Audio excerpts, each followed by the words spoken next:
Hey, all you H cuties and survivalists. I'm Mary Kwiatkowski, and I'm back with another episode of Fox's new reality TV show, Extracted Season 2. Here we are. And joining me, as always, is my wonderful co host, Chappell. Chappell, glad to have you back again for another episode of Extracted. Yes, another episode of Extracted, and nobody to talk about being extracted. Look at that. We won. We did. Yeah, this is it. Everyone's going to the end. I'm sure that we'll have no issues. No one will ever get extracted again.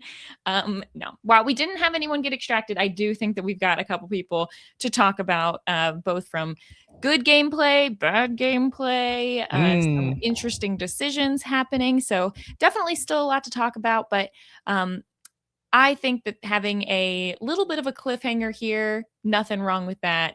Moving into this kind of mid portion of the game, it's like, yeah, you always got to have a couple people go out really early, and then coast for a little bit before the other dominoes start to drop. But before we dive into this episode, I want to remind everyone that you can find all of our extracted recaps over at WeKnowRealityTV.com and on the Rob is a Podcast and We Know Reality TV feeds. So you can use that for to find us for any of your podcatchers. Also, big shout out to everyone over at YouTube, on the Rob is a Podcast YouTube page for following along, checking us out, and most importantly, for all of your really wonderful comments. You are the reason why this has come back, and we hope you continue to like the coverage. Let us know, and definitely also use those YouTube comments as a place if you have any thoughts or questions or things you want us to talk about on the following episode. We'll always read those comments and look at that. And shout out to the several contestants from Extracted as well, who gave us some more information, and we'll talk about some of those tidbits of insider info that we got over there. But to jump right in, Chappell, overall, what'd you think of this episode? I liked it. I always like these episodes of Extracted where we get a lot of character moments from some of the people, and I think that we kind of really got to understand who and how these people are playing the game. I think in the first episode, they're throwing a lot of this. We're trying to get the rules down. And this time we did get a couple interesting social moments, like with the strategy and with some of the new things that they've implemented in the game. But yeah, just seeing how the contestants move, not so much the people out in the wilderness because, they only have so much to do, but making the people at HQ really work together and seeing their dynamics is very fun for me as well. So this has been, a typical episode of Extracted, but it wasn't bad by any stretch of the imagination. Yeah, and we definitely had a lot of interesting dynamics come up in HQ, some tension between teams, some tension inner teams as well to talk about with a few people. And I thought that we got our first main, like, only a few teams are going to be getting supplies kind of drop, which I think we're going to see just more and more of. And even though it's only been 3 episodes, I think it's pretty clear to see some of the lines of which teams are rubbing people the wrong way, which ones are going to be a little bit more safe. So definitely a lot there to talk about. Any fallout from the Jessica Rae extraction? Didn't get to see a lot of that. That was the one thing that I was like, man, I wish we could, because we were just about to have fights, which is what I wanted. Yeah, that's the downside, right? When people get extracted right as they are getting some supplies, I think that's the most pissed off you can get at somebody, right? It's like the moment you're like, I could have used that, and now you're taking it away. But the good thing about that is that once you take it away and you quit, now we don't have to worry about you don't have to worry about the backlash, So it's like, who cares? From your point of view, you should not care whether or not your survivalist is going to quit or not. Get them whatever you think they can get. And if someone else could have used it, well, tough cookies. It's a game. You should have fought harder for it. So yeah, nothing about Jessica Rae. What could you say? Like, oh darn, that could have been us. Yeah, it could have, but it wasn't. And so she gets out scot-free. And now we get to find out who's going to be fighting amongst these teams. And yeah, it's getting tense. It's getting tense. I like all of this. All of the little conflict, because I feel like if this was like petty conflict about nothing, it would bother me. But this is people trying to help their loved one who's out there suffering, and they're watching them suffer, and they're listening to them moan and cry and have these tough times. So I'm okay with it getting a little hot in order to, help the people that you love.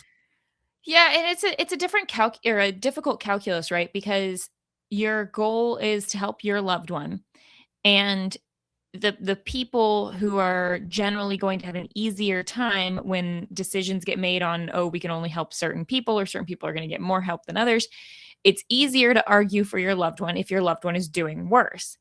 However, if your loved one is doing worse and then gets supplies or aid, they could even back out with some of the other people, at which point, like, it's just going to keep going back and forth. The stronger players who maybe are capable of surviving better off of the supplies they have, they're going to get to a point where everyone else who has been struggling gets more supplies. They're at the same place again. But sometimes that like initial thought of, oh yeah, but they just seem to be in a better mood, that's how you end up with certain teams who are sort of doing well but are getting less supply. So it's hard to fight for your loved one all the time, which I'm not usually going to begrudge a team for really fighting for their loved one. We see that a lot with both Luke's and Doug's family in this episode. But I don't know. I feel like we came to a different conclusion on this, because my thought is always like, play the game, have, stay looking good in the eyes of the other teams. But I think you were saying like, no, just you fight for your loved one at every chance and give them all the supplies they can. I think if you're up front, like if you're in the front, your goal is to keep your biggest contenders away from you, right? And so like, yeah, you can help the people at the very bottom. Sure. If they're like, I haven't had water or fire or food in days, sure, throw them an apple, throw them some water, a ferro rod, they're not your immediate competition, but it's the people who are right behind you who you should be really focusing on. I think that's a large reason why Woody's team didn't win last year. It was just, or Jake's team didn't win last year, I guess I should say. It's because Jake was so far ahead, but he really wasn't focusing on keeping Haley down. He was just kind of like running his own race, which is fine. But there were times where really could have got Haley, on the ropes. She needed a sleeping bag through most of that. I think was her big moment of like kind of like despair, was like, oh my God, I can't keep sleeping like this. And then, they were so far out ahead that they really weren't worried about it. And she was able to sneak up and catch him. And then we saw a couple other people make a little late run at the end too, that kind of looked like they could have been difficult for Jake's team to handle. So I'm kind of in that mindset of like, if you're up front, you have to keep everybody back. But if you're in the middle and you're working kind of like trying to maneuver your way up, yeah, you should definitely be trying to make allies, get as many supplies as you can without burning bridges, because you don't want anybody to take you out. I feel like if you're in moderate, most of the time, you're just like one mishap away from being elevated. And then elevated could lead to you being extracted, like you don't ever have to hit severe to get extracted. So that's how I feel. So in this moment, I do want to know, what did you think about Doug and Alec just being like, nah, we're not doing that?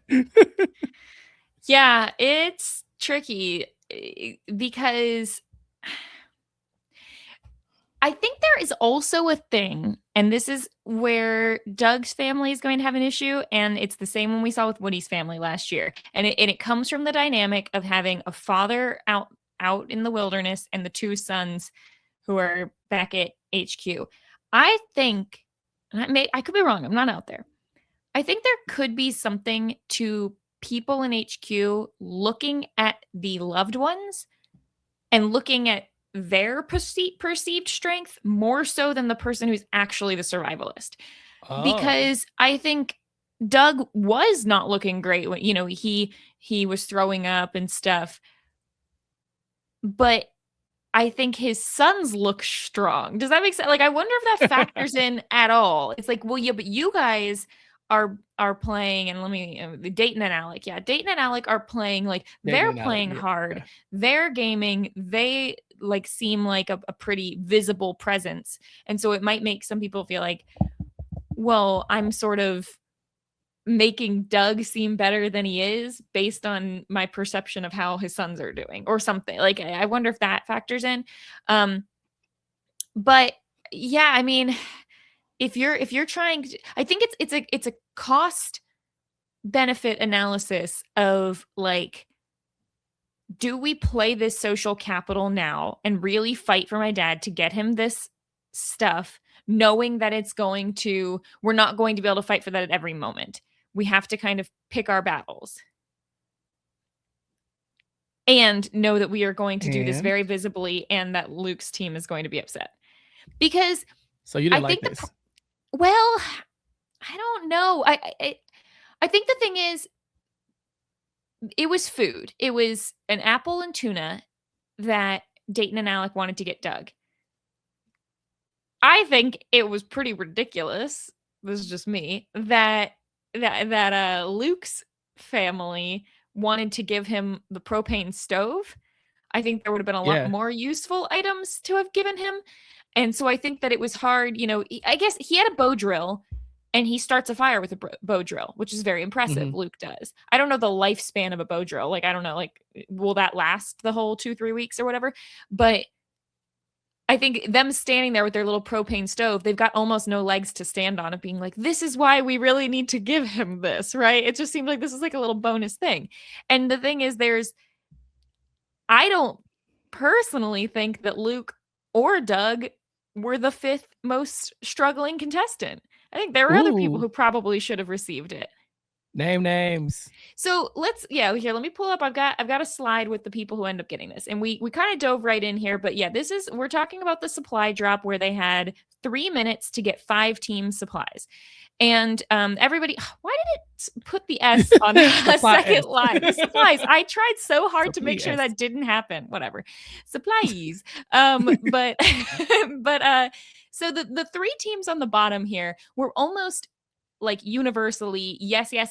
The 3 of them, their loved ones picked out a ferro rod. So Amy, Summer, and Roman, because they were the only 3 people who hadn't even made fire yet. I believe that Summer has a bow drill. I think Amy might also have a bow drill, but they were not able to make fire. So all 3 of them are given ferro rods. And everyone pretty much unanimously is like, yeah, this is fine. And then we've got RJ, who had matches but needed a ferro rod because he was almost out of his matches. I think that's a little bit of I mean, yes, it's correct. He needs a ferro rod if he only had matches. But also, why didn't you give him a ferro rod in the first place? I don't remember. That might have been in a previous. Maybe there were only a certain number of things. Yeah.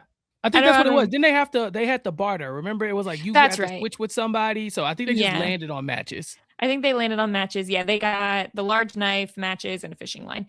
No, that was Roman. Or was that RJ? No, that was RJ. Okay.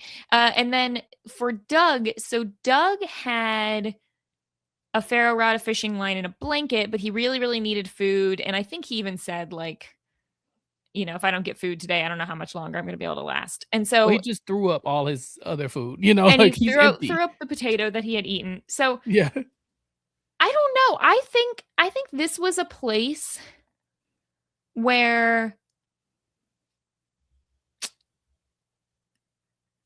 all right. So looking at the people who are left, who are not here, we've got Polly, Katie, Eric and Luke. I really truly don't think Luke had any leg to stand on that we've seen on the show. We've not seen him struggle in the least. And I think the thing is, of picking a propane stove, like if they had picked a ferro rod, I think maybe they would have been a little bit more like, yeah, he made fire with the bow drill, but if that bow drill ever breaks, he won't have fire. Like, I think that maybe could have been something that they would have been able to argue a little better. The propane stove to me just feels like such a luxury as opposed to a necessity. But maybe that's just me. I mean, at this point, Luke has, that we know of, he had a bow drill and a small knife, and I'm not sure. That was the situation, right, where they had to trade and he got an emergency blanket as well. That's right. He did get an emergency blanket. To me, that's the nail in the coffin. Had you not done that, I think you look like way less of a threat, and you have less stuff. I feel like that's the mistake. Almost instantly, Polly's family steps back and is like, she's doing fine. We don't need to give her anything. Except I actually feel like they could have argued a little bit. Like, yes, she's a really, really bubbly person who is trying to make the best of things, but y'all, she's whatever, 57 years old or however old she is, 59 years old, something like that. And you know, she has matches, a sleeping bag, and a large knife. Those matches are also gonna roll. I don't know. Like, I feel like they could have gotten her something, maybe. So we ranked Polly 5th in our rankings of our tier list, right? So we actually don't even have her. We have her kind of on that bubble spot, you know, like who did we have in the bottom 5? The bottom 4 were Roman, Amy, RJ, and Doug, and then we had Summer in moderate, where Summer has now fallen. I mean, so Summer has now fallen into like she needs extra help. Maybe we didn't give her enough credit for how bad she was doing, or maybe overnight it got worse. But yeah, so Polly, I mean, from our perspective, even Polly wasn't one of the ones who would have been in a spot where they needed assistance. So I really didn't have an issue with the people that were on the bubble. No. To me, it was always going to come down to Luke and Doug's family. I think for me, it's the Luke that's the question, because didn't we have Luke pretty high up? Luke was in second place. Luke, Mary, let's just say it with me. Luke had no business getting this reward. He just, for whatever, and this is what I'm saying is, like, I don't think that we've seen a lot of reason to think that Doug is doing really well. We ranked Doug in the bottom 5. And so I think that it made sense. I didn't understand the conflict. And I think the conflict it's between Alec and Dayton and David and Daniel. They're not looking at the loved ones. Oh no, I just think that Luke's family is not going to allow Doug's family to get it. I think at this point they were, but I think it's less about the families and more about. See, that's the thing. You're looking at it like it's like family versus family. I'm kind of looking at it as like, I need to get my loved one something, and kind of like where I was just saying, like, at what point am I going to start giving him stuff? You know what I'm saying? Like, if I don't think, if this was Polly's family arguing instead of Doug's family that Polly needed out there, do you think Luke is like, his family is going to be saying no? No, I don't. But well, maybe. Well, I don't know. Like, what is the perception of Polly? I think for Luke's family, they are being self-interested in this moment, right? And I think it's at the expense of Doug, because Doug's family is like, yeah, maybe you do have a point. Maybe everyone is looking at Doug's family like he's doing fine. And in reality, he's not. But because they kind of seem like they're in a level of strength, everyone else isn't looking at them like they're on the bubble. Who knows? I really don't know how to read that. I think what I'm taking away from this is, I think that you as the loved ones need to be conveying the same vibe and the same level of threat as your survivalist. Yes. Or less or good worse than your survivalist is. If your survivalist is doing great, you need to somehow be playing like, oh, they're doing okay, but I don't really know. Like, you do not want to be looking more threatening than your loved one is, because then that's only going to be at the expense. So this is why you want to not break the glass to send the blanket, because now you look like a bigger threat. I'm even going to say, we haven't got to it yet, but I don't think these advantage things are going to work out well for the teams who win them most of the time. Yeah. Okay. So to your point about the way this kind of pans out, where it's Doug versus Luke, and it could have been Polly versus Luke or anybody in that situation, I really do think that this is less about, I think that Doug might have been the chalk pick for this spot. I think that it always should have been Doug. The problem is that Polly immediately steps out, right? Like, I think Doug was the only one who was there on the bubble, leaving Luke. Huh? Yeah. Well, yeah, because Polly immediately steps out. Then Katie's family steps out because they have an alliance with Doug's family. And so they're like, we're gonna prioritize him in this moment. And then, at least from the edit, and then we see Sandra and Nina step out because they're seeing the arguing and they're like, this is good. Let's let them argue and tank each other. Right. So I think this has less to do about Doug and more to do about Luke's family. Luke's family is like, we are going to put our foot down and make sure we get something in this moment. And Doug's family is immovable. I think that had maybe Doug's family Doug's family was always going to go for this. I think that Luke's family was always going to go for this last spot. They were always going to try to be in this top 5. And because they couldn't do it, yeah, they ended up fighting with the one family that was like the last on the bubble to go. But I think Luke's family is always putting their foot down right here. And I think Doug's family should always be digging in right here. I think that I probably disagree that Luke's family should be doing this. Like you said, they got a lot of stuff. I mean, like they've gotten stuff. They've been a little bit tricky in the way they've been handling people. We saw them kind of undercut Michaela and Tanisha. We saw them break the glass. So they're doing a lot of things that are outwardly strategic. And I think for that matter, they're never going to win this fight. People are going to side with Doug's family every time. And this is why I think early perception matters so much, because when they're breaking the glass on like night 1 or whenever it was that they did that, you notice how that immediately had pushback on the supply drop, where they only end up with 2 items and have to trade 2 of their items to get one thing. Luke is handling it really well. He's doing really great from the survivalist perspective, and that's also a problem because he's actually been given less, but is doing well, fine. making his loved ones look even better. And so it's like harder to fight for what you want when your loved one is doing well. But David and Daniel, I think they really got off on the wrong foot, and we don't know yet, but we haven't seen, at least on the show, any like great relationships or alliances they have. I know there's going to be based on the next time on kind of thing coming up, it looks like we're going to see a pair to challenge, so maybe we'll be able to see, do they actually have any good relationships, or are they going to be like last pick? We don't know. It's hard for a family, Daniel and David, to come after Doug's family because we just watched Doug throwing up. Like you said, right. Luke looks like he's doing fine. So when we're like, my guy is throwing up, and you're like, so? It's like, all right, so why does your person need it? Well, it was because he needs it. It's like, yes, but we all need it. But my guy was just throwing up. Your turn.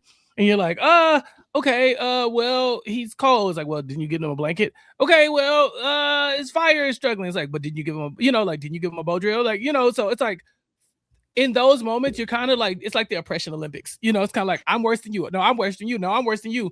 And it's just clear to me that Doug's family had the upper hand there. Eventually, Luke's family will fold, but I really think they handled this incorrectly. Don't get me wrong. I definitely think you should try to get in there. But once you get the pushback, you kind of have to like take a more diplomatic approach. Use this moment to build a bridge with Alec and Dayton. And in this moment, it really felt like they made enemies with them. Now maybe that's just in the confessionals, who knows? But it just didn't look like, in a world where you need allies, that they gained 2 more. In fact, I would say that now Alec and Dayton are probably against them, along with Michaela and Tanisha, who are probably not ready to work with them. And then Katie's family is also pretty much Team Doug. She's the what was it? Double Trouble is the name of their alliance or something like that. I think you're losing allies here, and you kind of need them because your guys are sitting duck in the front. So I didn't like this from Luke's family just because it was a bad look, but I didn't mind them advocating for their survival list. Because if they could have snuck by, let's say Dayton and Alec folded, like just like, yeah, you're right. Okay, then cool, you snuck by and got another thing, But when the moment they push back a little bit, I think you got to let it go. And I think what was tricky is, let's say that Dayton and Alex fold much earlier and Doug's out of the running for this spot. I wonder if at that point are Sandra and Nina saying, well, hold on, Eric deserves it more than Luke. Like, there might have been more, or any of the other teams, there might have been more conversation there. It just seemed like pretty much everyone else was like, yeah, I mean, Doug probably needs this. And let's let him fight. I think that the issue is, I do think that David and Daniel are going about this the wrong way. I agree that they need to be fighting for Luke, but I think the way, you can't use those 3 minutes of crunch time to try and, hold everyone else hostage, as they were saying. What you need to have done was spent a whole lot of time trying to make alliances, trying to downplay Luke's ability, try to say, apologize to people for taking the blanket and saying you didn't really know what would happen. And they're probably doing all of these things, but that's really what they need to have been doing, is already setting the stage for why Luke deserves this. And as opposed to just trying to fight for him right in that moment. That's what I think probably needed to have been done, because it's like this weird thing of, this was another thing he didn't get. But are people going to remember that he didn't get this? Or are people going to still be like, well, he still seems strong. He still seems, you guys, you know, you don't know how long those kind of perceptions are going to last. And so they try. David eventually shouts out like, okay, fine, we'll back out, but we need you guys to let us like go first next time or something. And I think it was, I don't know if it was Michaela or Tanisha, but one of the two everyone was like, yeah, a couple of them were like, no, that we're not agreeing to that. And so, but Dayton or Alec, one of the two of them, does accept this agreement. And I believe that, yeah, like afterwards when Nina's like, wait, what was this agreement that was made? Everyone is like, no, it was just between the two of them. They, you know, Doug's team is saying that Luke's team can go ahead of them next time. So I thought that was an interesting conversation. We hear from Dayton and Alex saying that they don't trust David and Daniel, and they just said whatever they needed to get Doug food. And then Bailey, Polly's niece, is also sad because she's like, I know other people need stuff more, but it's really difficult to not see Polly get anything. And that's one team that I do feel like they need to start being a little bit more cutthroat. Absolutely. You know, in those 3 minutes where they're debating this, they're like yelling over each other in a crowd of people. I really feel like if you grab them and pull them to the side, if Daniel and David say, Alec, Dayton, come talk to us. They say, hey, really quickly, if we you can do this, we can do this. How about we do something right here? Because we really feel like Luke needs something right here, but we can give you this. But you know, just kind of have the sidebar. As opposed to like this shouting match where you're like, well, I'm not doing it. Well, I don't care. It's not your turn. You know, it's like, I think it's just a bad look. And I think it leaves people feeling like, okay, they were strong armed or something like that. Like you could really take a more diplomatic approach to this. And to your point about Bailey, I think initially I didn't feel like they needed to really push for Polly too much more. But the more we learn about Polly in this episode, you know, it does seem like she's kind of making a better case for herself outside of HQ than they are inside.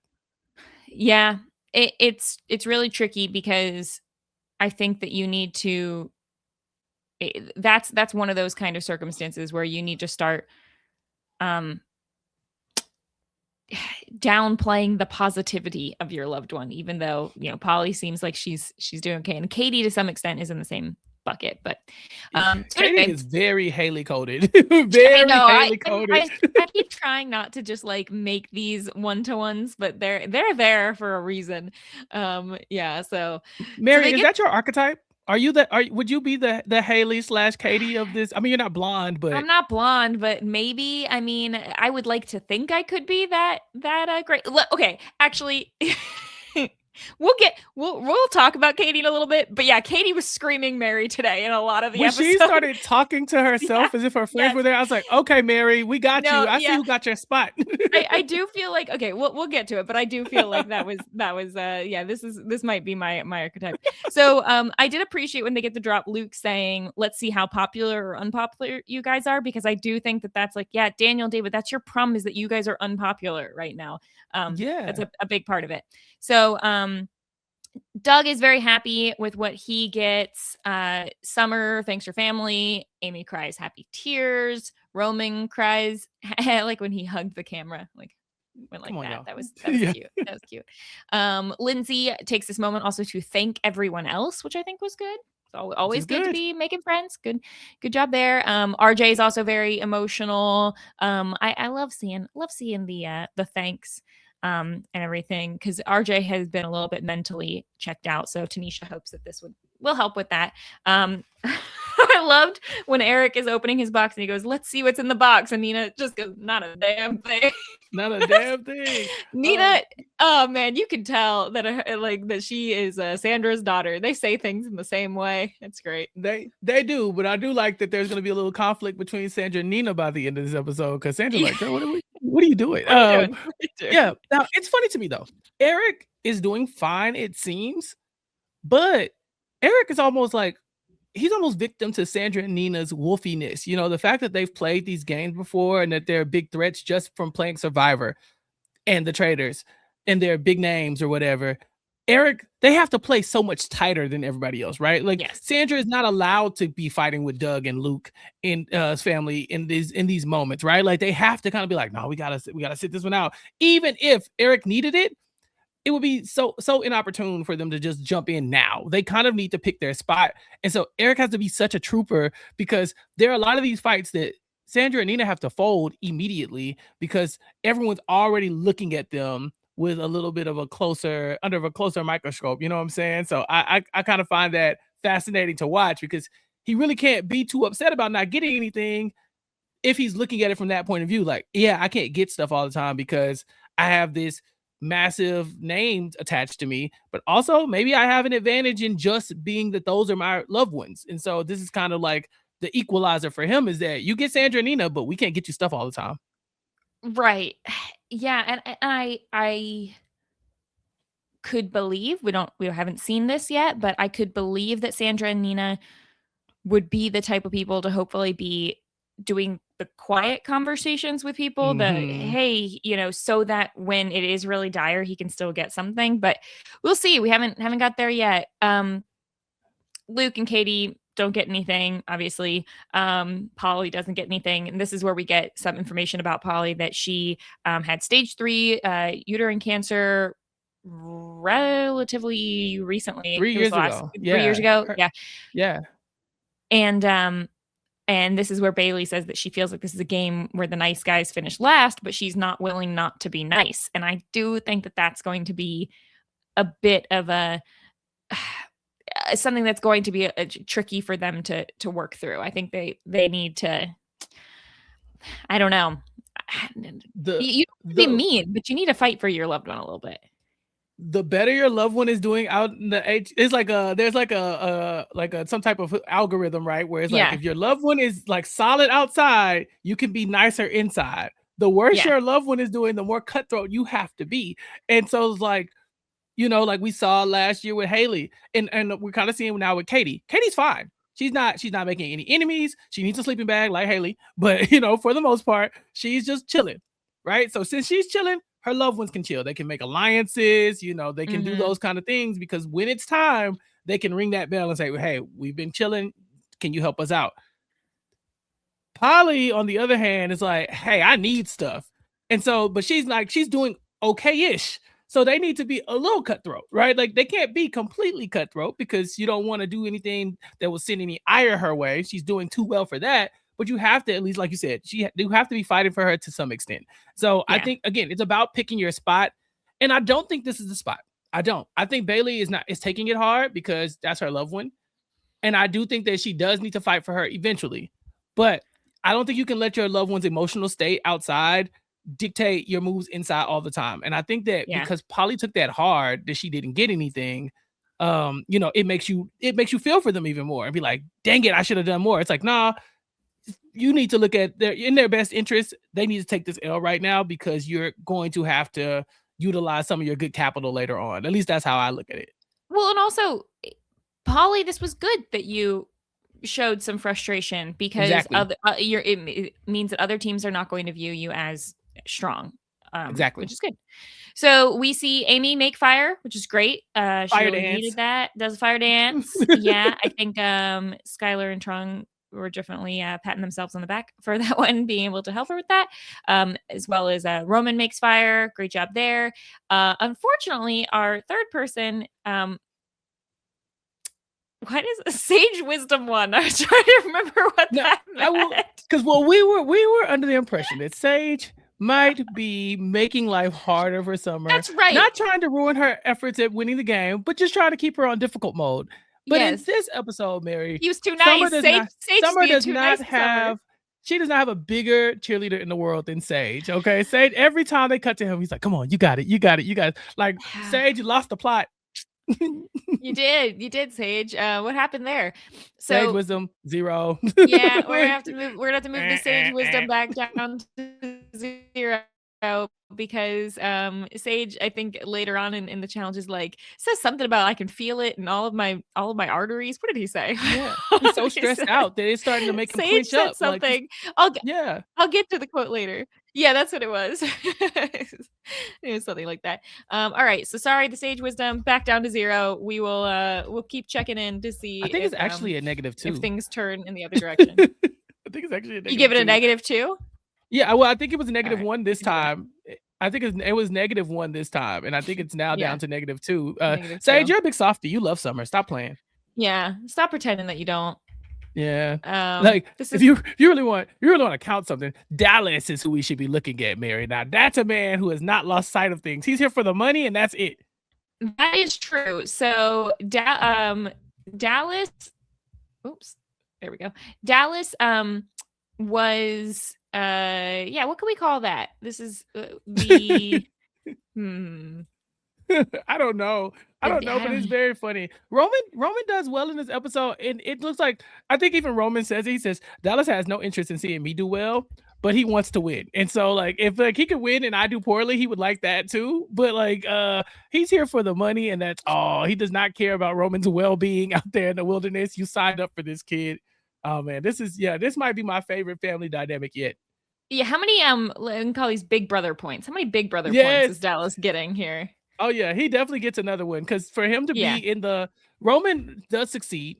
We see somebody do something random, catch a fish randomly, and we didn't even know Extracted would give you bonus points for just doing random wilderness things. Like, if you So like, when did this become a was thing, this Mary? something? Yeah, I don't know. Is this like a hidden list that Extracted had? Because they announced it there. Roman catches a fish, and first off, Dallas is like, "Oh, he's so silly. He's never gonna be able to do that." But he does. He catches this fish, and at first I was like, "Oh, it's probably a little small." That was a good sized fish It's a too. good fish. Yeah, Yeah, it's it's a a big fish. good sized fish. And I thought that Roman, because he had been talking a lot about like wanting the fishing line, which is why they had given it to him in the first challenge, to the detriment of not giving him a fire starter. But he catches this fish and he's like, "Oh, I've never touched a fish before." What? How did you know how to fish? I'm impressed that someone like learned to fish. Whatever.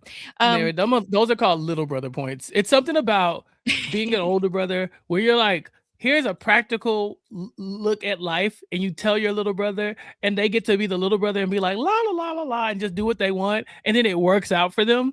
Because when it doesn't work out, you're the big brother, so you're there to pick up the pieces. But when it does work out, everybody's like, "Oh my god, they're so adorable." Oh my god, I'm Dallas. Yeah, I get to be both as the middle child, so I definitely feel that. But so yeah, this is so weird. They announced they're like, as Roman being the first to catch the fish, Lindsay and Dallas have won an advantage. And it's like, wait, what? Was this something they had announced at one point? Like there might be survival things people do that could, like, was this a thing? I don't know. I don't think this was a thing.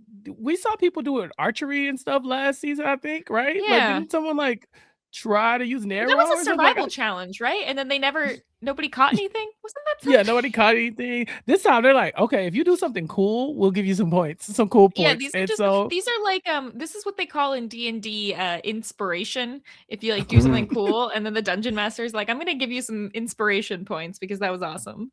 It was inspiring. He caught this fish, and after catching the fish, everybody's celebrating him. But you like cut to Dallas in the dorm room, like in the bunk, and he's like counting the money, like, "Yeah, we're about to win." That's all he cares about. It's so good. No, they need to get more screen time because this is so much fun. It is. It's great. So what do you think of this whole advantage? They win, they go to the supply room and get a power card, and their power card is the timeout power card. They get to time out a pair of family members for 4 hours from HQ. Those family members will not be able to watch or listen to their survival lists. When I first heard that, I was like, that doesn't seem very useful at all, really. If that's all, it seems like something that you wouldn't want to use because it just seems sort of mean-spirited. But then they said, "Ooh, this might be good if we time it right and can use it like during a challenge." Do you think that they would do that? Like allow basically to kick someone out of a challenge? I think it's more like to kick them out of like a survival trial or something. I'm not a survival trial, but one of those drops. You know how they gotta go in the if they're like, "Hey, here's your 4 hours, bye," then you miss all of it. You miss, the supplies, you miss the bartering, you miss all that kind of stuff. I like that, because think about it. What if Alec and Dayton had that pass when Luke's like, "Hey, no, we're not gonna let you guys get They're the." like, all right, And goodbye. they're like, We "Time only out, need you peace." out of here for 3 minutes, but we're doing it for 4 Right. hours. Get out of here. And then now I got it. Oh, but you could say the same thing about Luke. His team, Daniel and David, could really utilize something like this, right? When they're in these Yeah. debates about who's going to get this last spot, they're never in the first, they're never going to outweigh anybody else. They played themselves into a hole. And so this is what I'm talking about. When I say you're in the front, you need to stay in the front. This is the type of thing you need. Like if you ever get a chance to hinder Katie, in any reasonable way, this is your chance. Like you do that. Now, we saw last year that this kind of came into play, but I think it was Jake's team. Jake was fine. Jake for 4 hours could do anything. Like, what I'm saying? There was no way you were going to use this against him and put and slow him down any. But this is definitely how you keep the people below you kind of behind you. You don't want them to catch up. Yeah, I think I want to know what the fine print on this is, because like, well, I'm sure you can't just use it during like the final challenge or something. I don't think that they would Didn't they allow you use to it just. in the? That wasn't the last episode, was it? It was like the penultimate episode when they did this to Jake. I don't even remember that happening. So honestly, Yeah, because it you could wasn't a tell big me deal. Because it's anything. Jake. It was Jake. So it's like, okay, in 4 hours, Jake will be fine. Yeah, but I guess I'm saying, like, if you do you remember how like they had to set a code for the like the Yeah, final yeah. challenge lockbox? I don't think you'd be able to just send someone else where like they can't No. do it and they can't participate. Yeah. So that's what I'm saying. I want to know what the fine print is to know like what's the time limit on this. If you're a family member, hey, Lindsay or Dallas, let us know. Like what's the Yeah. fine print on this? I want to know the parameters of this advantage. Ooh, or what if you wait until someone's like, I think I want to be extracted, and you see the teams are about to go extracted, and you're like, hey, take a time out. And then it's like, oh no, we did that for your own good. Oh my God, we just felt like you needed to step away. That But would then be like interesting. you come back and your loved one's like in tears and off, like, oh, you left me out here for dead. It's like, okay, you have no choice but to press the button now. I don't know. I don't know. I really want to see if they're able to utilize this in a fun way.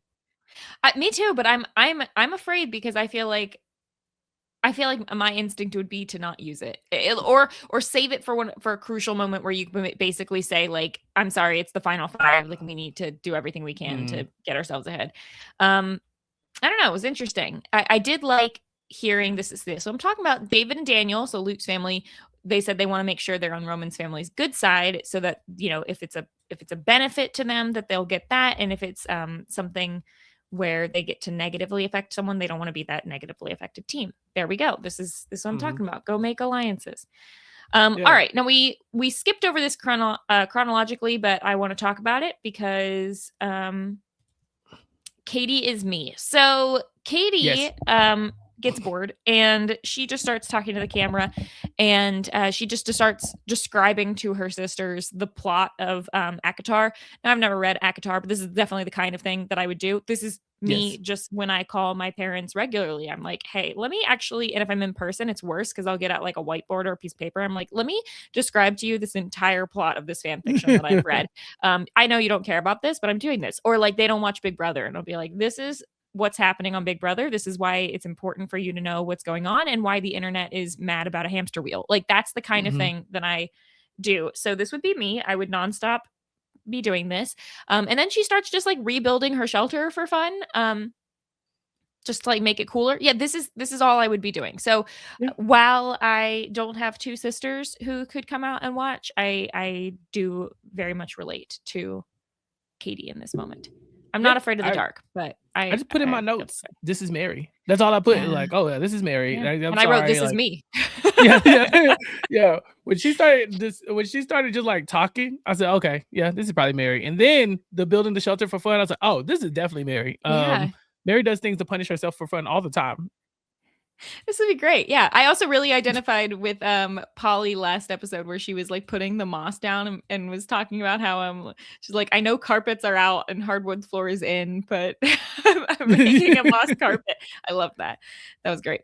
So we move on to the survival trial. And this one is going to take place at night. Oh, I'm sorry. One last thing that I need to bring up because another thing that was very my family coded, I should say, was Dallas over here juggling, and talking about the longest consecutive extracted juggle. If I had been there with my dad would have been juggling nonstop. Would have been Except juggling. my dad would not have just been juggling. He would have been asking all of the other teams. He'd been like, "Hey, Nina, you want to learn how to juggle? Come over here." Like that would have been happening. So I don't think that would have ingratiated us. I've been dying to learn how to juggle. Come on, Frail Daddy. Don't even tell him that, because that's all you'll be doing. He's listening to this. Bestie, come teach me. He probably is listening to this. So anyway, so the survival trial is going to take place at night, and Katie's family is definitely nervous because she is scared of the dark. Which now, I don't believe that. There. Right, because why did you sign up to go sleep in the woods? It just sounds suspicious. Yes. I think this is good. That's what we're saying. They should be doing this. They should be coming up. Ooh, that's like, if you like are not afraid of heights, but then you go on The Amazing Race and you tell them you're afraid of heights because you need to. It's also just better TV that way to act scared. So I think this would be really, really cool if Katie and her sisters were like, we're gonna pretend that I'm really afraid of the dark so that people go easy on us or whatever. Yeah, that's great. Mm-hmm. It's good to have a weakness. Yeah, I don't think this is strategic. I think this is that people who are braver than they believe that they are.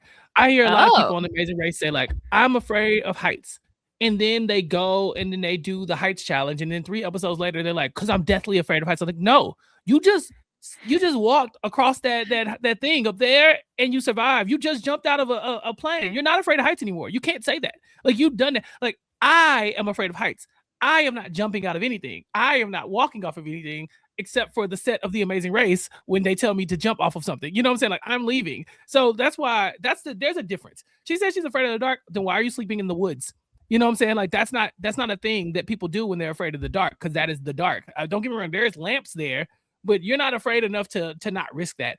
No, I think that she's not giving herself enough credit. I also think it is beneficial to have weaknesses, but I just think she should give herself a little bit more credit, because I could not have done this if I was afraid of the dark. I don't know, because she also ends up doing really well, and so part of me wonders whether or not that's like because she was scared, and so she's terrified. Faster? So it's like, it's like moving her through it. Yeah, don't get me wrong. You can be kind of afraid of something, like uncomfortable in the dark, but people acting like it's like the biggest fear in the world only to go and conquer it. I'm like, like, I'm talking about debilitating fear. You know what I'm saying? Like, I want to see that you like, no, I'm not doing that kind of fear. Like, if you told me, like, if I told you I'm afraid of sharks, that is not to me like, oh, like, but if you drop me down in the shark cage in the challenge, I'll be fine. No, I don't want to be in the shark cage. I'm not getting in there. I don't care how reinforced the steel is. You know what I'm saying? So for you to be like, yeah, I'm afraid of the dark, but to sign up for a show that demands that you go sleep in the woods, it just feels like you're not giving yourself enough credit. That's all. Okay, I see where you're coming from. Yeah, but they end up doing okay. So this challenge, the loved ones will have 1 hour to assemble a hand crank generator and charge batteries to fill a lantern. Have you ever used like a hand crank light source? No. Okay. What I didn't even know you could do this. I think I've probably seen it on another reality TV show and just forgot. But yeah, they have to build this thing from scratch and then crank it up. So I've never exactly seen this where you're like doing a generator, but we used to have like flashlights where you sort of had this type of battery in it, and then you would crank the flashlight for a while, like several seconds, and you'd get some light out of it for a short period of time. They also had hand crank radios. So I have a funny story about that. It's not really relevant, but anyway, let me just say, if you're going to a drive-in movie theater and you need to use a radio, most people use their car radio, but if you're using your radio, don't bring a hand crank radio. That doesn't make any sense. You're gonna have to keep cranking it in order to watch the movie. Yeah, no, that would have never crossed my mind, Mary, actually. Okay. Anyway, so they're doing this, and for every 1 minute of time that they crank the generator, they will generate 2 minutes of battery use. If this was difficult to tell again how much time they need the battery to be. So I guess, like, let's say if it takes you 30 minutes to build the generator and 30 minutes then of cranking the generator. I don't like the term cranking, whatever. Of doing it, then you'd get 1 hour of light time. Is that a good amount of time to get there and back if you were going to light the whole way? I don't really know. I don't have a great concept of how much light they needed. How long did the actual trek last? It's a good point. I mean, some people we see don't even use their light immediately. They're like, it's still kind of it. I can still see a little bit, so I'm trying to Right. save it. Like a lot of them are trying to save it for the trip back because they know it's gonna be the darkest. But like if you started from minute one and you had gotten the maximum battery power, if you started from minute one and did the challenge, how long you actually have? I don't think they actually tell us how long the battery typically lasts, right? Like we had a good Right. gauge of like, okay, 100% is an hour versus 50% being Yeah, half an that would have hour. been good to Like know. we didn't really know. Family members, let us know. Let us know. Or survivalists. I don't know. I don't know Yeah. why I'm acting like the survivalists aren't allowed to tell us things. Anyone, Yeah, tell us all stuff. y'all out there, tell us. Let us know. I'm curious about that one. But we see a couple mishaps happen here. Trung drops and breaks his generator once he had gotten it to 41% charged only in the last like couple minutes. And so they didn't have enough time to fix it. So yikes. And then there's some tension with Tanisha and Michaela. Tanisha leaves at one point to go get something, and Michaela's like frustrated that they didn't communicate what was happening there. I'm not exactly sure what was going on, but there's tension, and now they're arguing. Oh yeah. Tanisha is me. Don't yell at me. Don't yell at me. I don't like being yelled at. I don't want to play no more. Don't That's even why speak to me in an don't unhappy me way. crazy. Don't talk to me crazy. I don't like to play. I don't, because you know me, Mary. You know what do I hate more in the world than anything in the world? Games. I hate games. And I don't want to play. And if you got me to play, be nice. And so the moment someone starts yelling at me, I'm like, nope. I will press Nope. that button. We will all go home. You better leave me alone. And like I really appreciated Tanisha, standing up for herself. Now, look, of course it's a miscommunication between the two of them. Michaela's like, I didn't yell at you. I was just trying to get on the same page as you. I totally get that. But also, I can tell you that I do not do well with people yelling at me. I just don't. I don't yell at people. So, like, because I expect people to not talk to me like that. And the moment you start talking to me like that, it would behoove you to not, because I will tank all of us because I don't want to be here anyway. But so, they are sisters, so I'm sure that they've had conversations like this before. Exactly. And that's the thing too. It's like this is not a new feeling for Tanisha and Michaela. They've been doing this forever. So Michaela knows how Tanisha's about to act right now, and Tanisha knows who Michaela is. She knows Michaela is a football mom. She yelling. That's what she gonna do. RJ know. He probably seen this fight and was like, "Yep, sounds about right." Like he's watching this back on TV right now. Like, yep, I can see that. I'm surprised it took this long. Just because when you're competitive, you get in the game, and yelling and stuff like that. It's not personal. It's just competition. But to the person like me who really don't have to compete, I also don't have to be yelled at. So I love this moment. It was so funny. It was so real because I felt so seen. Like, just leave me alone. That's so interesting. I don't know. I think I just wanted them to sit down and be like, why are we talking about semantics about the yelling? Because I want to know, like, Tanisha, what were you doing? What was your plan? Let's just right. say, let's like, work it out. Let's work it out. Let's just let each other like, know I don't what's care going what on. my plan was. You're not finna be talking to me crazy. Yeah, exactly. Ultimately, again, I like when the tensions get high because they're doing this for a loved one. It's not like they have like Tanisha's done like a side mission where she's like, I don't care about RJ. No, they're both trying to help. And so as long as it's for a good cause, I'm down with it. And we know they have very different communication styles, and that Michaela is more about like, got to get him the stuff right here and now. And Tanisha was talking a lot more about like wanting to make sure that he was mentally, emotionally okay, and all of that. So, it's clearly very different when it comes to being sisters. Nina writes Eric a note. This ends up luckily not being detrimental, but I think they don't know what directions and map situation the survivalists are going to get. So Nina is trying to guess based on the map they have of approximately what direction he needs to walk in. And so she writes down something like roughly 120 degrees southeast or whatever, question mark. The question mark. I was like, Nina! And then Skylar writes a note telling Amy that she'll be at a disadvantage because they didn't charge her thing up, and so she should just stay home and not do the challenge. Is she allowed to stay home? I think so. They made it feel like that you would be allowed to in this. Or at least you just like walk out a few feet and then say, never mind, I'm coming back. So we were told, Yeah. we were told in our comments on YouTube Yes. From who was from it? one of the survivors. I can't remember which one.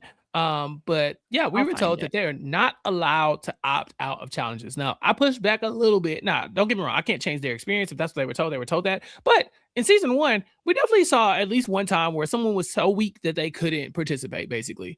Or we saw Jacobin just get in the water and then immediately get out, you know? So like I feel like, yeah, you probably can't just be like, I ain't moving, you know. I think you can like give it the old college try, you know, just like go out there and like, you know, go through the motions. And then when you determine that like, all right, this ain't gonna work out, just go back home. But again, if they told them they couldn't do that, then they can't do it.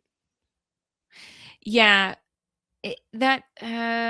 If they're told that, yes, I do think that there probably is a way of like kind of loopholing it, like going out Half trying. Yeah. half trying, coming back. I feel like we've Mhm. sort of seen that before. I think there was one time, was it Ashley? There was at least one person last season who like didn't even go in. I guess it wasn't a challenge, but they didn't even go and pick up their supply crate at one point. Right. Um, I'm still trying to hunt down. I think it's actually on the premiere was where that comment was Okay. given to us. But we did also find out from Lindsay Roman's mom that they can't walk to other people's camps. They have certain boundaries that are marked for each of their own sort of zones that they must stay within. We know they can walk a little ways because we saw, Roman fishing and everything. I think the way it works from what I saw from this challenge was this is what I'm guessing, just based on Mhm. being a reality TV fan and from what I saw.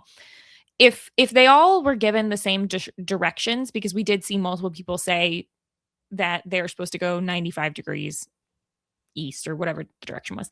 I think they probably sort of leave their camp, follow a path or something, and get to like a starting zone for some of the challenges and then start from there. They might Mhm. stagger them so they're not all going at the same time and everything, which would make sense, because the reason I'm saying that is because even though we saw people collecting the stuff, so they end up walking out, going to a crate, getting a grouse, which is a bird that has 85 grams of protein, and at least they give them like a pot to cook it in or something. And so and then they walk back, and even though we see some of them come back to camp, and they make it look like, oh, I just found my way back to camp. I think they probably start somewhere, go out, get back to like the starting zone, and then go back to the camp. Like, I don't think the walk from the camp to that starting zone, because we saw a map at one point that said like survival zone or something like that. So that's why I'm guessing is sort of how this worked, based on things. But Lindsay also tells us they pass other people's campsites on hikes and trials, but they can't go into their other camps. So yeah, I think they sort of pass by people's campsites and then think of it like, not exactly the same, but like you're in a campground, and then Mhm. you go on a hike out somewhere else, and once you make it back to the campground, you're good, and then you just go over to your campsite. That's what I'm guessing. Anyway, so we see them go. Their battery stats, Luke actually has 100% battery. They did a great job charging up his battery. Eric, so shout out to Sandra and Nina, got him to 83% charged. Polly 79, Summer 75, Doug 69, Roman 68, Katie 61, RJ 51, and Amy 41. Also, Doug's family forgets to write him a letter, and they managed to get out half a sentence. They wrote, Dougie Fresh, keep doing what you. Had you Which not I wrote thought was Dougie funny. Fresh and you just wrote Doug, you probably could have got a couple more words out. That's Yeah, all I'm Doug, saying. keep doing what you're doing. Yeah, I don't Doug, know. I thought that was so keep it up. funny. You know, like you gotta write in text format, like just so it's quick. Like I don't know. I think it's tough because I don't know what you could say in a letter that's like really beneficial. I do think telling Amy like you ain't got a lot of time, girl, you in danger. Like I think Yeah. that's a good note, right? But I don't know like if you have to beat Yes. yourself up when you're just like the one thing I forgot to do was write the letter this time. Like unless he's like No, I just thought it was funny. your perception in that. No, because I think they were beating themselves up about it a little bit, you know. And I think what you want to be telling them is like, hey, after this, like if you're Polly, hey Polly, maybe act a little like worse, you know, like act like you're not doing Yes. as well, you know, play it down a Right. little Just bit. give I them think this is where additional you advice.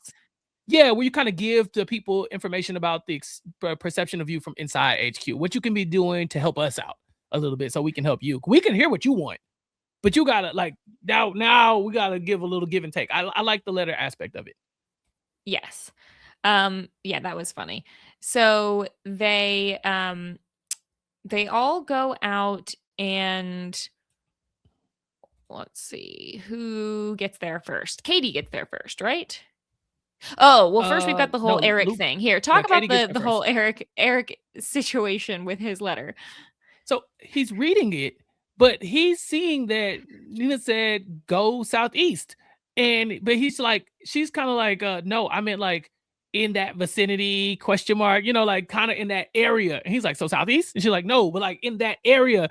And the question mark throwing her off, Sandra's giving her side eye. And they cut to Nina in the confessional. She goes, I take partial blame here. I was like, so is the rest of the blame on Eric, who is just like not reading your random question mark / like kind of idea? Like it's like she's supposed to know that she doesn't mean southeast per se. Like she's like saying like Right. I meant like in the ballpark of that area. And I don't know. I thought this was so funny because again we see Sandra being like, nah, next time we're not doing that. Like we're gonna speak in absolutes so these people know what we're talking about. Yeah, and it was definitely something of like they didn't know that they were going to be told the direction, so she was trying to predict like and try to say I think it's going to be this way, but when he has instructions saying go 95 degrees and then his girlfriend wrote I think it's like 120 he listens to her, so that's why it takes a little bit of time for him to get there. He does eventually end up getting there, but yeah, Katie gets there first. And then Luke gets there shortly after. Amy's doing a really good job minimizing her usage of her lantern because she only had 41%. When she gets there, she's got 28% left battery. Mhm. So she's doing a really good job. Some people just can see better in the night. And I actually think if you can kind of, if it's like I don't know, if the moon is out and you can see it all, just don't use the lantern until you're pretty sure that you can make it back. Of course, you have no idea how much percentage is in there, but anyway. Yeah. I saw a lot of people were doing that. I think RJ at one point was like not using the lantern, and you kind of cut to Michaela until she been like, use the lantern. He's like, it's so dark. She's like, well, that's why we gave you the lantern. But to their point, it's like, yeah, right now I can still kind of see. There's gonna be a point where I can't at all, and I'm gonna need this. Unfortunately for RJ, his knee is kicking his ass. They flagged it up in the second episode. Normally, was it Chekhov's knee? Like, they mentioned it one time. I feel like we can't ignore the knee issue. This is going to be tough for RJ. Yes. I finally hunted it down, by the way. It was David from Luke's team who said that challenges are not optional. Also, David, thank you for listening. Sorry that we're hating on your gameplay. I think it's solid. Just the social parts are kind of like, And we know, I think it's obviously understood by everyone watching this that we only know what we're seeing on the TV. We don't have all the context for everything. I'm sure there's a lot we're not seeing. Roman gets there, Polly gets there, Summer gets there, Eric gets there. So at this point, the only people who have not made it there are RJ, Doug, and Summer. Oh my God, I was so sad. Summer does get there. No, I thought she was one of the last ones. I thought she was one of the last ones. Summer, Eric, Doug, and RJ weren't there, but then Summer and Eric do get there. They don't have much battery left is the main problem when they get there. Summer takes a really bad fall as well. She's the one who it looks like is like hearing a bear nearby potentially. That was scary. Yeah. This was tough. So yeah, Katie makes it back. Doug's down there. Yeah, too. Okay, yeah. Go ahead. I was gonna say Katie makes it back, and Polly and Amy also make it back. Polly, we don't know how much battery she had left, but Amy makes it back with 8%, and Katie makes it back with 6%, which was great because we were seeing Katie like hyperventilating, looking like she might have a panic attack, and her sister was afraid they were gonna have to like pull her if the battery went out. So yeah. That was good. Look, and again, to me, that's not being afraid of the dark. That's being afraid of being a dark in the woods. Like I think like you are bold. Yeah. You're a brave person for going out there and sleeping in the woods in the first place. Definitely.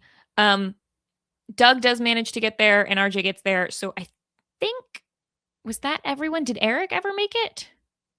Yes, he also did. No.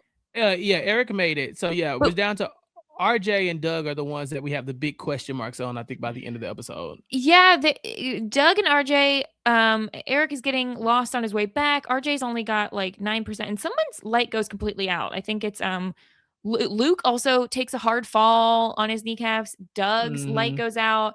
RJ's in a lot of pain. And we end the episode with Michaela saying it's going to become harder and harder to not hit the button, harder to not hit it than it would be to hit it. And she says, I think I'm going to have to go pack because he's probably going to have to get extracted tonight. As far as I could tell, unless I missed some of them or they got montaged over, we only saw 3 people make it back to camp. So I think there's a lot of people we just have question marks on at this point. And I know for sure that Doug's light goes out. I don't know if anyone else's light has gone out, but we had a lot of people with only a little bit of percentage left. Yeah, this is a hard challenge, when because now the challenge is no longer can I make it back to camp, it's can I sleep out here in the dark. And yes, I don't know, Mary, they got the bears walking around and they cut to the bear cam, and I'm thinking this can't be. I mean, it's like at this point it's not safe, right? Like for you to be sleeping out in the pitch black with a bear wandering around, like I just don't understand how you're to protect yourself. I mean, I'm sure you have your bear noisemaker, but you can't see. Yeah, I don't know if they gave them bear spray or what, but yeah, it's definitely going to be scary. The other thing is, I was thinking about this when it came to bears. Doug gets an apple and tuna. We don't know exactly what their situation is in terms of like cleanup, but tuna is famously one of the smells that bears are most attracted to, especially on trash. So like, I don't know if they took away his empty can or whatever, if he's eaten all of it. I don't know how long. You would think storing food would be harder. I would love to know from production what's going on with the bear situation and what kind of precautions are in place here. Do they have are they spraying bear spray around the outside of the campsites? But this is are they in danger? Yeah, that's what I want to know. Are they in danger? Because look, I would love to say that they would not put those people out there with bears, but Barry, you and I watched Survivor Africa, and they had lions literally patrolling the outside of their campground, to where they had to keep the fire going the entire night or the lions would attack. Like that was like a known entity in the game. And listen, 20 some odd years ago, whatever, TV has changed, but it means I can't put anything past y'all in reality TV. Like, I can't trust it now, Yep. So that's definitely scary. For our next time on, we know they're going to pair up for a challenge, and we hear that there will be an unexpected extraction where David says, I didn't see that at all. I thought he was here until the end. David, who is one of Luke's team members. So is he talking about Luke? Or is he talking about somebody else who would have been there to the end? And this you want to pull up the tier list? Yeah, I'm nervous. I'm nervous for sure. So I think based on what we had last time, I actually think that Roman and Amy move up quite a lot. Okay. Actually, I don't know. How do we want to do this? Who's at the top? Who do you think is in the best spot still? Katie made it back, right? Yeah, Katie made it back. Make it back? She's still in number She made 1. it back. She got her grouse. I think she's good. I think Luke, just based on his brother's situation, has to drop down at least a little bit. Okay, yeah. I just socially, they're not doing what I need them to do, respectfully. Yeah. Yeah. Now look at the bottom. I'm sorry, I'll do it. Dougie, you gotta drop. You're really? Lost in the woods. Dougie's lost in the woods. He didn't even find the protein. He is lost in the woods, but I think there's someone below him. Ooh, okay. Who I think RJ is below him, because RJ's lost in the woods and has a hurt knee and has fallen. So right. Oh yeah. Look, we can move Roman and Amy up for sure. Yeah, they're up. But Dougie and RJ gotta drop down. Neither one of them have light. They're both lost in the woods with no light. Now, I think did RJ make it to his box at all? Because Dougie was in the wrong vicinity of in the woods. Like he's not even near anybody else. RJ and Doug did both get there, and they're on their way back now, but they are both lost. They're both Okay, yeah, lost. okay. The thing is, I don't think that I can't picture Doug getting extracted for this. I could picture RJ getting extracted for this Oh, okay. Okay. if he doesn't Okay, make cool. it back. So let's put them together. Okay, all right, cool, cool. Do you think that the unexpected extraction is from this challenge? Maybe not. I feel like if you can make it through, the thing about this is that they're expected to sleep in the dark. Do you I think think that's going to sleeping in the happen dark. though, or do you think next episode we're going to see, oh, and they all made it back? Oh, I mean, how do you make it back in the dark though, with no light? It That's what I'm saying. Like, depends how I close don't they are. know. It depends how much the moon is out. We don't know. But yeah, you're right about that. Maybe there is enough light. I don't know. They made it seem like if your battery runs out, you're sleeping outside in the dark. You know what I'm saying? And Yeah. so that's what I was basing it off of. But maybe there is a world where they can both make it back. But even if they didn't, right? Like, could you get extracted for not being willing to just sleep out in the dirt? Maybe. I mean, or would you just be like, I just gotta make it through the night and then I can get up the moment the sun comes up and go? Like, I don't know.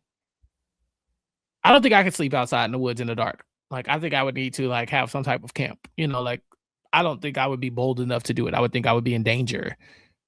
Well, we know they started this challenge at 8:00 at night. So yeah, that's the thing. Like if they had started at midnight and you were wandering off Mhm. for 4 hours and be like, okay, I just need to get another hour or two of sleep and then the sun's coming up, that'd be one thing. Yeah. But it's going to be a long night. So I just don't think at this point we only saw 3 teams make it back to their camp. I don't think the Yeah. other 6 teams are going to sleep out in the woods So all night.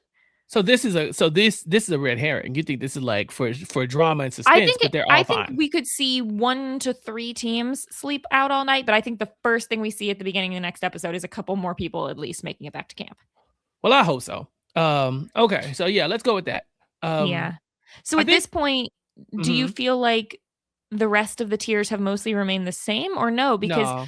I don't know. I actually think Roman, who's caught a fish and finally gotten fire, and Amy, who's gotten fire, those were the only things that were putting them down in severe. I'd put them possibly above Summer at this point. Summer didn't make fire yet. Yeah, to me, Summer's coming down. Where are we putting Summer though? I'd put her in Um, elevated. I mean, if she can't make a fire, that's a problem.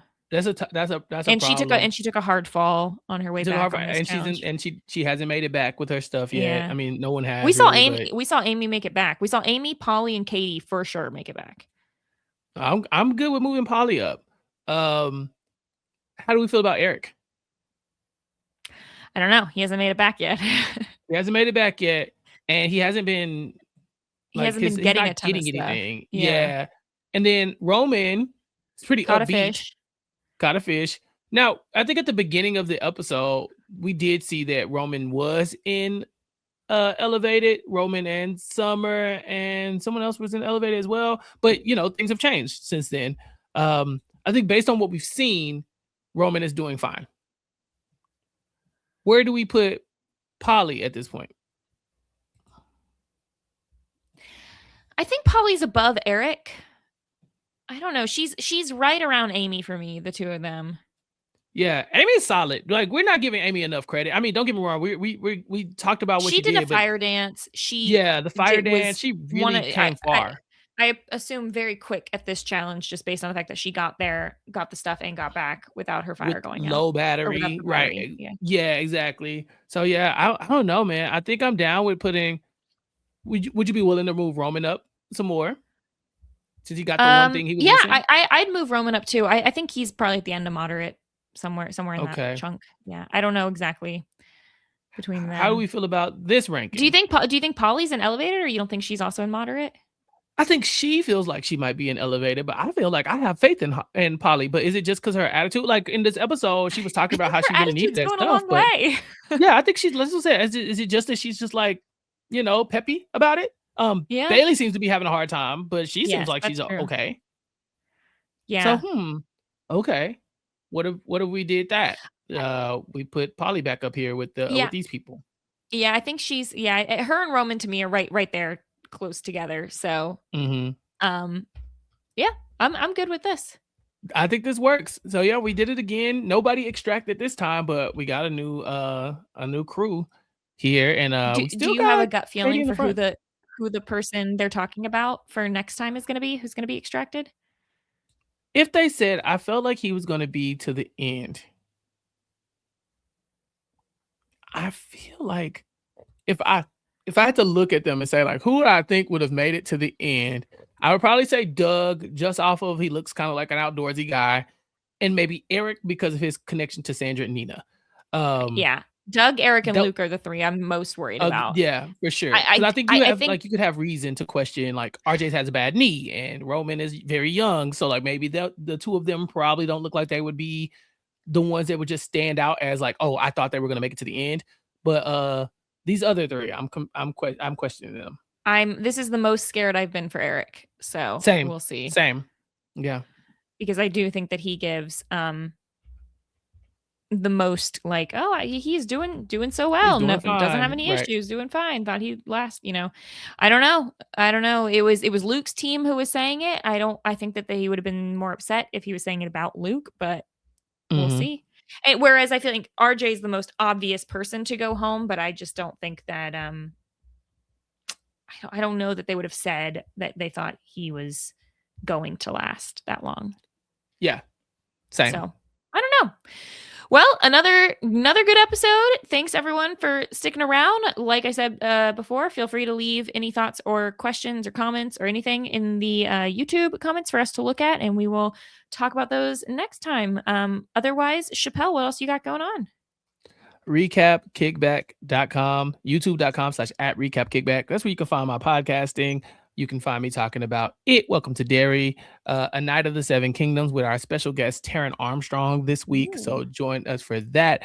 I Love New York live on YouTube. Chantel and I are talking about that. Then we're talking about The Traders over on her reality TV channel, Reality Realness, with 3 S's. So check that out. But I'm all over the place, Mary. What about you? You can check out the most recent stuff I've done over on the We Know Scripted TV podcast for the Tastemakers. I joined Grace to talk about heated rivalry, so something completely different. But if you are interested in that, you can check out our coverage over there. Awesome. All right. Well, until next time, thanks for joining, everybody. This is RHAP. We know reality TV.